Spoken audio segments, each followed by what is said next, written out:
주님의 날 예배 시작이라는 그런 제목으로 나누고자 합니다. 여러분들 지난주에 저희가 이제 성령 강림 주일을 맞이해서 사도행전 이제 2장의 본문을 가지고 교회의 시작이라는 그런 제목으로 말씀을 나눴습니다. 그리고 이제 사실 이를 우리가 나누게 된 이유가 있습니다. 이유는 뭐냐면 언젠가 한 번은 좀 우리 성도님들이 나름 진지하게 정말 교회가 무엇인지, 왜 교회가 세워졌고 왜 교회를 가야 하는지, 교회의 본질적인 목적은 무엇인지 이런 질문을 좀 생각해 보고 또 말씀을 통해 올바른 해답을 좀 가져야 되지 않겠나 해서 사실 말씀을 나누기 시작했습니다. 우리가 이에 대한 바른 이해를 갖게 되면요, 요즘 이제 외부의 정책과 어떤 신앙의 방향을 세우는 것을 통해서 좀 이렇게 나름대로 갈등이 되고 혼돈이 되는 그런 상황이 되는 그런 상황이기도 합니다. 그래서 이런 상황에서 우리가 주님의 교회가 좀 더 좀 지혜롭고 좀 성서적으로 좀 바로 이해하며 대처해 갈 수 있는 그런 도움이 될 수 있는 그런 귀한 시간이 될 것 같아서, 그래서 이 교회에 대한 말씀을 저희가 좀 계속 나누고 있습니다. 조금 나름 딱딱할 수도 있겠지만 좀 그래도 올바른 그런 이해를 좀 성경을 통해서 좀 바로하는 그런 귀한 시간이 됐으면 합니다. 사실 구약에는 교회가 존재하지 않았다고 제가 지난주에 말씀드렸습니다.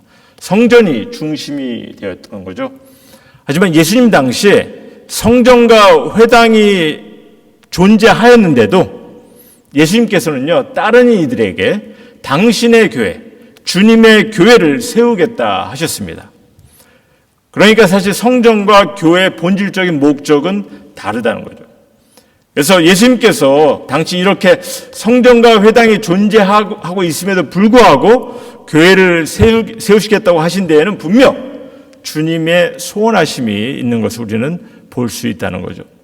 그러니 우리는 교회의 목적과 이 존재의 이유를 바로 알아서 정말 주님이 소원하시는 교회를 세워 나가야 합니다. 그런데 저희가 지난주에도 제가 말씀을 드렸지만 한 가지 중요한 것이 있다면요, 안식일을 하나님께서 정하셨어요. 우리가 거룩히 지켜야 하는 그 안식일, 주님의 날이라고 합니다. 근데 이 날을 정하시면서 하나님께서는요, 우리가 그 주님의 날을 근본적으로 어떻게 보내시기를 바라시며 뜻을 두신 것이 있었다는 거죠. 그리고 이는요, 구약이든 신약이든 성경 전체를 통해서 동일한 뜻이라는 것을 기억하셨으면 합니다. 그러니 구약의 성전에서든 아니면은 지금 교회를 통해서든 주님의 날을 우리가 어떻게 지켜야 하는지 또한 이는 우리가 또 바로 알아야 될 필요가 있다는 거죠. 과연 내가 주님의 날을 어떻게 보내야 되는지. 왜냐하면 교회가 존재해야 하는 이유 중 가장 중요한 것이 주님의 날을 경험하는 데 있어 직접적인 연관이 있기 때문에 우리가 이를 좀 바로 알아야 됩니다. 그럼 어떻게 성도님들은요, 교회가 다만 이렇게 주님의 날을 경험케만 하는 그것을 위한 필요한 장소, 그것이 교회다, 이렇게 생각하십니까? 다만 예배를 드리는 것만을 돕는 어떤 그런 곳으로 생각을 하시냐는 거죠. 사실 너무나 많은 이들이 그렇게만 생각을 하고 교회를 나갑니다. 어떻게 그게 맞습니까? 만일 예배를 드리는 것만을 돕는 곳이 교회라고 하면요, 굳이 멀리까지 차를 타고 이곳 임마누엘까지 와서 예배를 드릴 필요가 없는 거죠. 만일 예배를 드리는 것만을 돕는 것이 교회라고 하면요, 교회는 그냥 주님의 날 지키는 것을 돕는 어떤 매개체밖에 될 수가 없는 거예요. 그러니까 사실 그냥 예배만 그냥 아무 데서나 드리면 되는 그런 상황이 되는 거죠. 아니면 혹시 교회가 주님의 날에 여러분의 신앙에 도움을 주는 어떤 강연회 같은, 세미나 같은 그런 곳으로 생각하십니까? 너무나 요즘 많은 분들이 이렇게 누군가를 이렇게 강연회 출연자 같은 그런 분으로 생각하면서 교회를 쫓아다니는 분들 많이 있습니다. 그래서 사실 우리는요, 말씀을 통해서 이 교회의 목적과 교회의 존재 이유를 바로 알아야 됩니다. 그리고 이를 위해서 또한 주님의 날 드린 예배에 대해서, 주님의 날에 드린 예배에 대해서 성경은 무엇을 가리키고 있는지, 어떠한 것을 가리키는지 이것을 바로 보아야 되는 거죠. 그래서 특별히 오늘 좀 신명기의 말씀을 통해서 예배의 시작을 좀 나누고자 하는 것입니다. 여러분들 11절 말씀, 12절 말씀 다시 한번 읽어보면요. 너희는 너희 하나님 여호와께서 자기 이름을 두시려고 한 곳을 택하실 그곳으로 나의 명하는 것을 모두 가지고 갈지니 곧 너희 번제와 너희 희생과 너희 11조와 너희 손의 거제와 너희가 여호와께 서원하는 모든 아름다운 서원물을 가져가고, 이제 제물을 얘기하는 거예요. 제사를 위한 거죠. 그러시면서 12절에 보시면은 너희와 너희 자녀와 노비와 함께 너희 하나님 여호와 앞에서 즐거워할 것이요 내 성중에 거하는 레위인과도 그리할지니. 사실 성경에서 여러분들 예배에 관해서 예배를 통해서 예배가 일관성 있게 예배를 이렇게 드려야 한다는 그런 정해진 어떤 주장이나 가르침은 사실 성경에 없습니다. 예를 들어서 그냥 아브라함은 율법을 통해서 안식일이 주어지기 전에 제사를 통해서 예배를 드렸습니다. 근데 오늘 본문을 통해서 제가 예배의 시작을 나누고자 하는 이유가 있어요. 그 이유는요, 사실 여러분 성경을 보시면은 하나님께서 특별히 예배를 위해서, 우리가 예배를 드릴 때 무엇을 어떤 것을 중요시 하며 예배를 드려야 하는지 이를 지시해 주시는 그런 가르침은 이 본문밖에 없다는 거죠. 그것도 믿는 이들이 함께 예배를 드려야 하는 그런 상황을 통해서 대중 예배의 뜻을 두시고 주신 하나님의 뜻하시는 말씀입니다. 그래서 이 본문을 가지고 예배 시작을 나누려고 합니다. 예배를 드려야 하는 우리를 향해서 하나님의 마음을 나누고자 하는 거예요. 정말 하나님께서는 우리가 드리는 예배 가운데 무엇을 바라시는지, 무엇을 경험하기를 원하시는지 하나님께서 이를 함께 좀 생각해 보았으면 하는 거죠.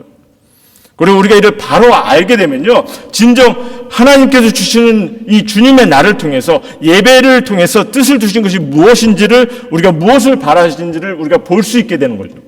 그리고 주님의 교회 또한 다만 예배를 잘 드리는 것으로만 이렇게 그런 것을 위한 어떤 매개체, 그런 장소가 아니라는 것을 여러분들께서 보시게 될 것입니다. 주님의 교회가 다만 신앙인들을 그냥 모으기만 해서 수만 늘려지는 그런 곳이 아니라는 것을 여러분들께서 보시게 될 것이라는 거죠. 내가 주의를 지켜야 하는 것을 돕기만 하는 그런 곳이 아님을 여러분들께서 보시게 될 것입니다.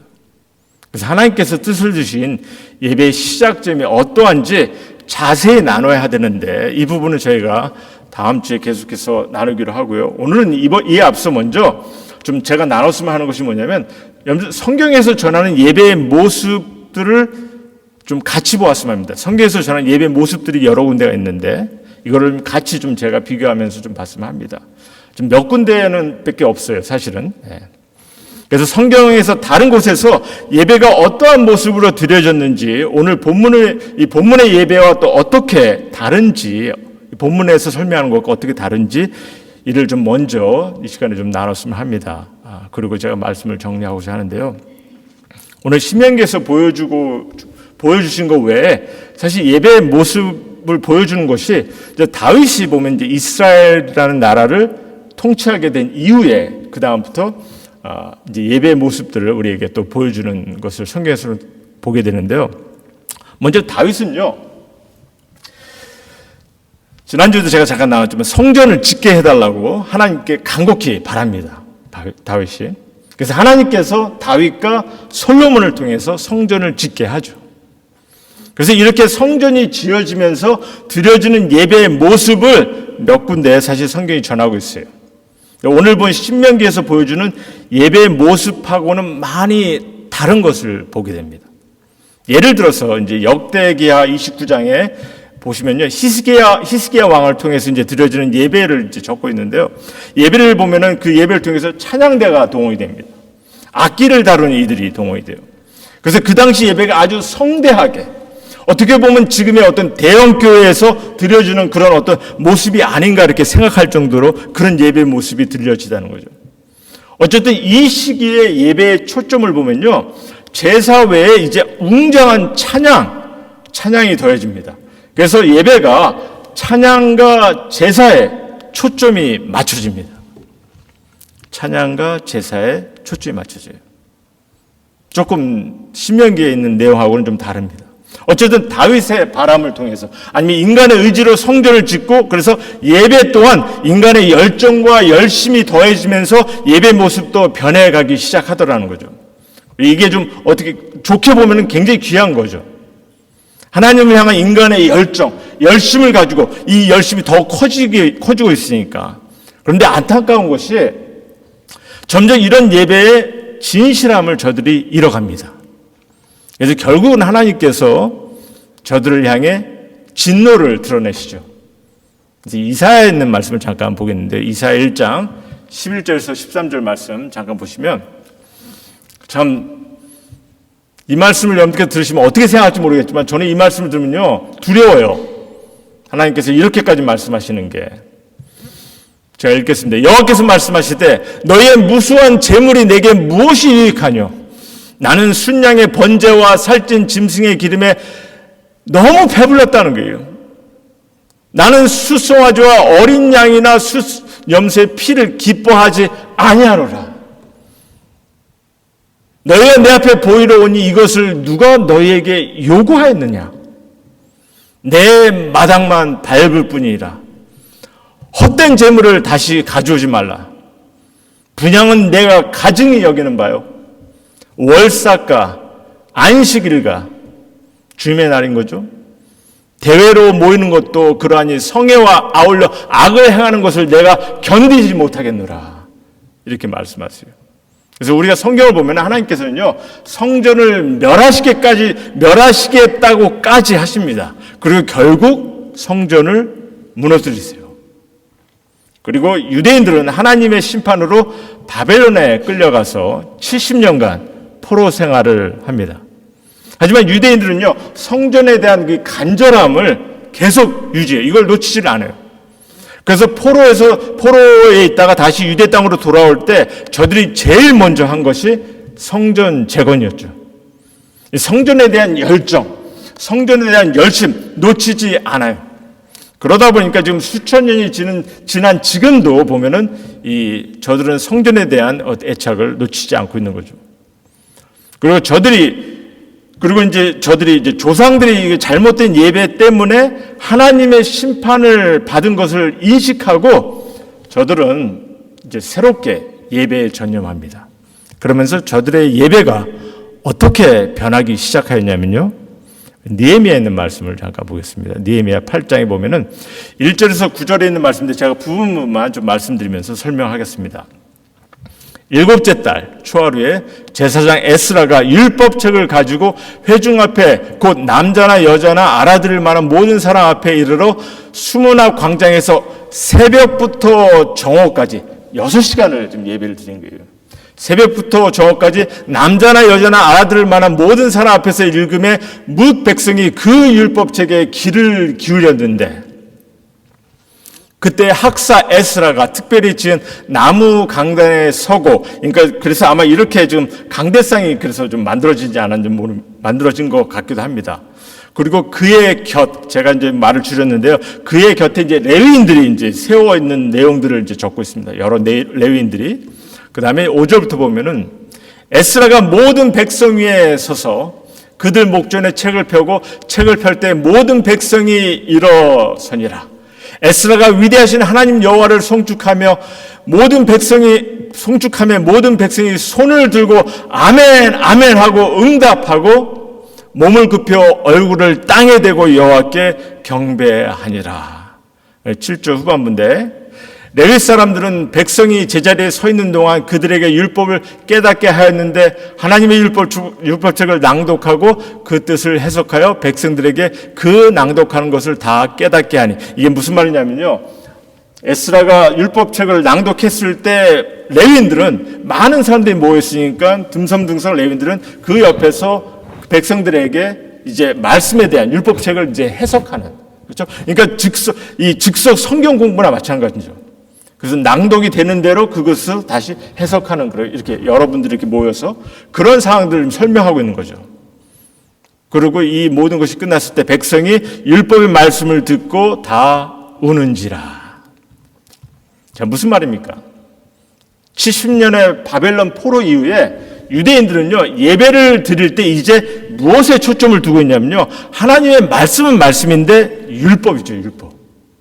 율법을 통한 가르침에 많은 무게를 둡니다.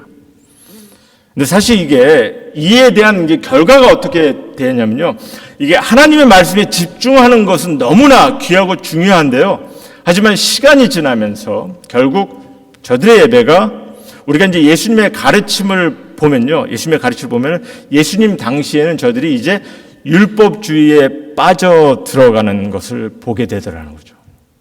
너무나 율법을 강조하다 보니까 결국 유대 종교 지도자들은요, 모세의 율법을 통해서 저희들이 이제 실제적인 삶에서 지켜야 될 613개의 조항을 법으로 만들어서 저들은 이제 율법적인 삶을 강조하고 강요까지 하는 그런 상황이 처하게 되죠.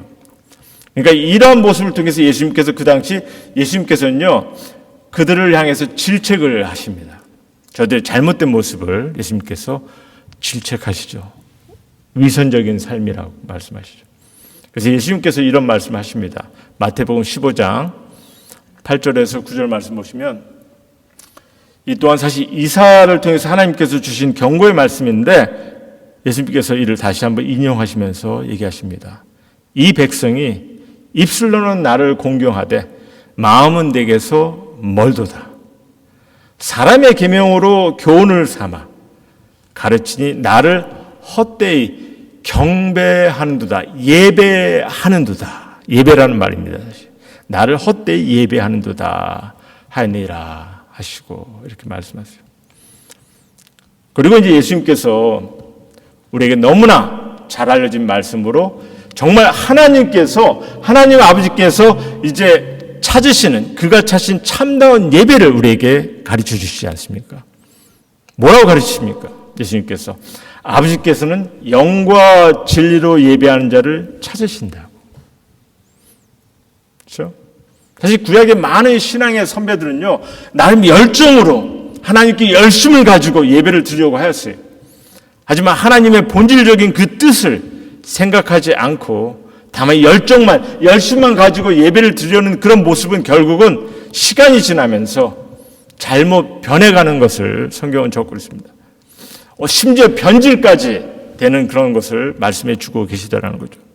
그러니 참된 예배를 찾으시는 주님께서 이제 교회를 세우시게 하시는데, 우리가 알고는 초대교회가, 주님께서 세우신 초대교회가 세워지면서 이제 저들은 어떠한 모습으로 주님의 날을 보냅니까?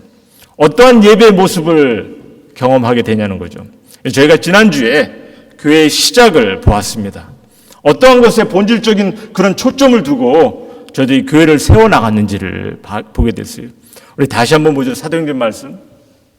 사도행전 2장 46절, 47절 말씀 보면요, 날마다 마음을 같이 성전에 모이기를 힘쓰고, 그때 당시는 사실 핍박이 있기 전까지는 저들은 성전에 모일 수밖에 없는 상황이었어요. 유대인들이기 때문에. 그래서 일단은 성전에 모여서 안식일을 보냅니다.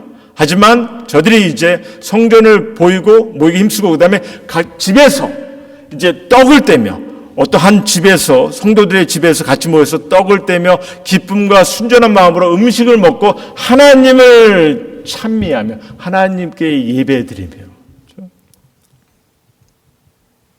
어떤 예배의 모습이었습니까? 지난주에 저희가 나눴는데 좀 기억을 하셨으면 합니다. 저들이 정말 주님의 날에 주님의 교회를 세우면서 어떻게 저들이 예배와 주님의 날을 보내고 있는지 그를 좀 여러분께서 좀 기억하셨으면 합니다. 저희가 아직 신명기 12장에 하나님께서 뜻하신 예배 모습을 자세히 나누지는 않았어요. 하지만 성전에서 드려진 그런 예배의 모습은 아닌 거죠. 우리가 다음 주에 좀 보겠지만 신명기 하나님께서 뜻하신 예배의 모습, 하나님께서 뜻하신 그 주님의 날을 보내는 그 모습은요, 성전에서 드려진 그런 예배의 모습은 아니었다는 거죠. 물론 찬양과 말씀 너무 중요합니다. 반드시 있어야 하는 것들입니다. 하지만 저들이 새 성전을 다시 건축하고 드려진 그런 예배의 모습을 봤어도 그 모습도 아닌 거죠. 이제 말씀을 정리합니다. 말씀을 보니 교회는 구약의 성전이 아닌, 유대인들이 만든 어떤 회당도 아닌, 하지만 각별히 의미를 두시고 예수님께서 세우게 하신 것이 교회라는 거예요. 하나님께서 근본적으로 뜻을 주신, 그래서 예수님께서 이 땅에 오셔서 새롭게 세우게 하신 그것이 교회라는 겁니다. 어떤 목적과 교회의 목적과 존재 이유를 두시고 우리에게 허락하시는 것입니다. 이게 말입니다. 우리에게 이런 새로운 의미를 주실 이유가 없으시면은, 예수님께서 교회를 통해서 우리에게 새로운 의미를 주실 이유가 없으시면요, 예수님께서도 굳이 교회를 세우게 하실 이유가 없어요. 왜? 그때 당시 성전도 있었고 회당도 있는데 그냥 성전이나 회당에서 그냥 똑같이 예배드리면 돼요. 그냥 주님의 날을 보내면 돼요. 하지만 예수님은요, 유대인들이 성전이나 회당에서 그들이 보내는 그런 모습들의 잘못된 관념을 고쳐주시면서까지 예수님은 교회를 세우게 하셨다는 겁니다. 주님의 교회를 세우게 하셨다는 거예요. 왜 굳이 교회를 세우게 하셨는지, 이 부분에 대해서 우리 성도님께서 늘 좀 고민하시면서 과연 교회가 무엇인지를 좀 바로 알 필요가 있는 거죠. 이런 주님의 뜻을 우리가 바로 새겨서 교회의 본질적인 목적, 교회의 존재의 이유를 좀 바로 알아야 합니다. 그래서 이렇게 우리가 계속해서 좀 알아가는 시간을 좀 가지려고 합니다. 그리고 마지막으로 좀 한 가지 더 말씀을 드린다면요, 교회라는 것은요, 예배를 드리기 위해서만 주어진 어떤 매개체, 장소가 아니라는 거. 그렇죠? 주님의 날 하나님께, 정말 하나님께서 찾으시는 그런 참된 예배를 드리고 하나님의 뜻을 경험케 하는 곳 맞기는 맞아요. 교회는요. 정말 주님의 날에, 주님의 날을 위해서 주신 것이고 참된 예배를 위해서 하나님의 뜻을 경험케 되는 것이 맞긴 맞지만, 교회는요 또한 믿음을 바탕으로 한 신앙 성숙에 또한 우리가 좀 영향을 받아야 되는 그런 귀한 곳이 되어야 된다는 것을 좀 기억하셨으면 합니다. 그리고 궁극적으로 근본적으로 교회는요, 신앙 성숙의 중심이 되는 곳이 되어야 되는 거죠. 신앙 성숙의 가장 큰 비중을 차지하는 것이 교회라는 거 좀 기억하셨으면 합니다. 제가 이런 얘기를 좀 자주 합니다. 여러분들께서 신앙 성숙을 경험하는 데 있어서, 우리가 사실 신앙 성숙은 이 신앙에 우리가 매일매일 살아가는 삶을 통해서 우리가 신앙 성숙을 쌓아 올리고 경험해야 되지만, 정말 이 신앙 성숙의 가장 큰 이 비중을 차지하면서 우리가 신앙 성숙을 돕고 신앙 성숙을 얻어야 되는 것이 과연 어딜까, 무엇일까 생각했을 때 교회인 거죠. 교회입니다.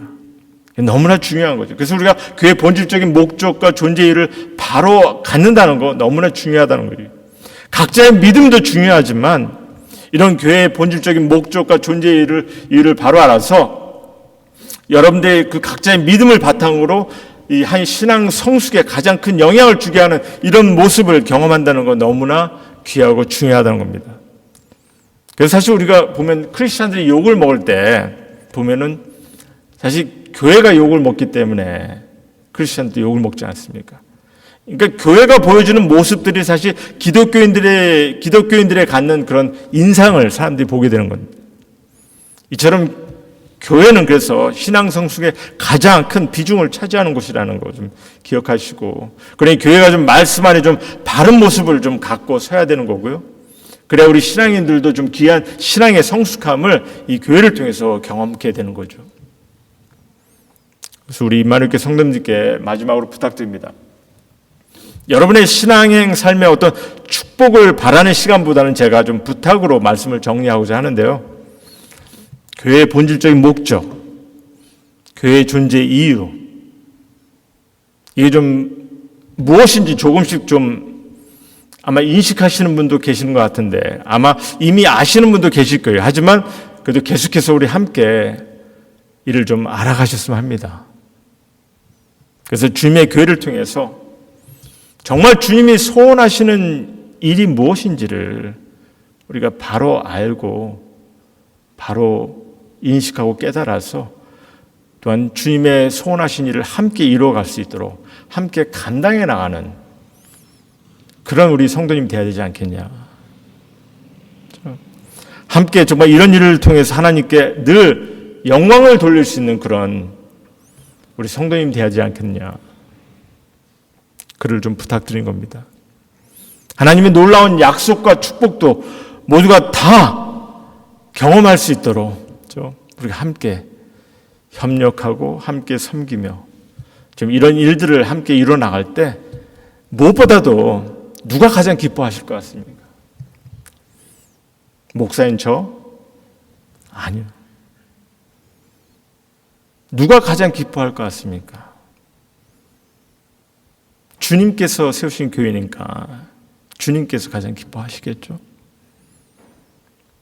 그런 교회를 우리가 좀 함께 세워나가기 위해서 좀 함께 배워나가고 알아가고 그를 통해서 하나님과 주님을 알아가실 때 여러분들의 삶에 또한 놀라운 도전과 또한 신앙 성숙에 대한 도전도 함께 경험하게 될 것이고 그를 통해서 그냥 이 자리로 끝나는 것이 아니라 여러분들의 신앙 삶 자체도 또 많은 이들에게 정말 주님의 복음의 삶을 실질적으로 나눌 수 있는 그런 여러분들의 직접적인 삶이 될 것이라는 걸 기억하시고 우리가 함께 주님의 교회를 세워나가고 주님의 교회를 알아가는 데 힘쓰는 우리 성도님 모두가 되기를 다시 한번 주님의 이름으로 소원합니다.